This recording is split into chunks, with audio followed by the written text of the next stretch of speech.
मध्य प्रदेश में उपचुनाव जल्द ही हो सकते हैं। माना जा रहा है कि इन चुनावों में बीजेपी कांग्रेस के बागी विधायकों को बड़ी संख्या में टिकट देने का फैसला कर सकती है।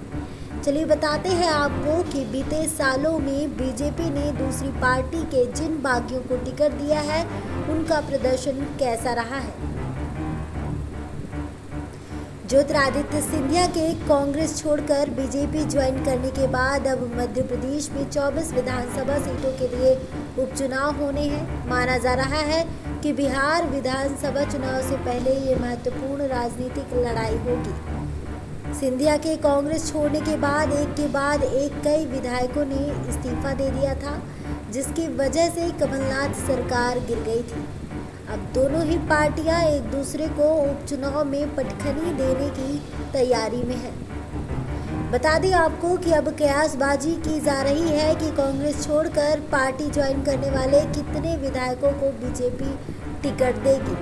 वहीं बता दें आपको कि बीते महीने राज्य बीजेपी के अध्यक्ष वी.डी. शर्मा ने कहा था कि कांग्रेस छोड़कर बीजेपी में शामिल हुए सभी नेताओं की उम्मीदवारी पर विचार किया जा रहा है। उन्होंने कहा था, इन लोगों ने मध्य प्रदेश को भ्रष्टाचार से बचाने के लिए सत्ता और पद त्यागा था। वहीं एक डेटा के अनुसार बीते हरियाणा विधानसभा चुनाव में बीजेपी की तरफ से 14 दल बदलुओं को खड़ा किया गया था। इनमें से 4 ने जीत हासिल की थी। बीजेपी के दल बदलू कैंडिडेट्स का महाराष्ट्र विधानसभा चुनाव में काफ़ी बेहतर प्रदर्शन रहा था। हालांकि इस राज्य में बीजेपी सरकार नहीं बना सकी, जबकि वो सबसे बड़ी पार्टी बनकर उभरी थी। राज्य में बीजेपी द्वारा चुनाव में उतारे गए 20 में से 15 दल बदलुओं ने जीत हासिल की थी।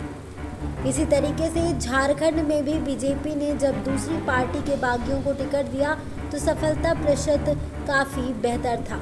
झारखंड में पार्टी ने दूसरी पार्टी के 17 बागियों को टिकट दिया था, जिनमें 7 चुनाव जीतकर विधानसभा पहुंचने में कामयाब रहे। यहां तक कि हाल ही में हुए दिल्ली के विधानसभा चुनाव में पार्टी ने ऐसे 5 उम्मीदवारों को टिकट दिया था, जिसमें से 1 को जीत हासिल हुई। हालांकि चुनाव में आम आदमी पार्टी ने प्रचंड जीत हासिल की। 2016 से 2018 के आंकड़ों पर गौर किया जाए तो इस दौरान हुए विधानसभा चुनावों में भी बीजेपी ने बागी उम्मीदवारों को टिकट दिए थे। 2016 में हुए असम विधानसभा चुनाव के दौरान बीजेपी ने कांग्रेस के 7 बागियों को टिकट दिया और ये सभी चुनाव जीत गए थे। इनमें उत्तर पूर्व की राजनीति के ध्रुव माने जाने वाले हेमंत बिश्व शर्मा भी शामिल हैं। इस तरीके से 2017 के उत्तर प्रदेश और गोवा विधानसभा चुनाव में कांग्रेस छोड़कर बीजेपी का दामन थामने वाले कैंडिडेट्स को लगभग 100% जीत हासिल हुई थी। मणिपुर, उत्तराखंड और गुजरात में ये स्ट्राइक रेट 6,08,728% का रहा। मणिपुर, उत्तराखंड और गुजरात में ये स्ट्राइक रेट 6,08,728% का रहा। वहीं त्रिपुरा में भारतीय जनता पार्टी ने कांग्रेस के 10 बागी प्रत्याशियों को टिकट दिया था। इनमें से 9 ने जीत हासिल की थी। त्रिपुरा में भारतीय जनता पार्टी ने जीत को ऐतिहासिक माना गया था।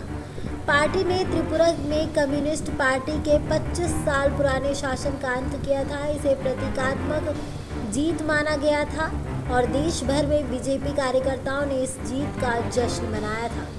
SPN 9 न्यूज रूम से श्रुति की रिपोर्ट।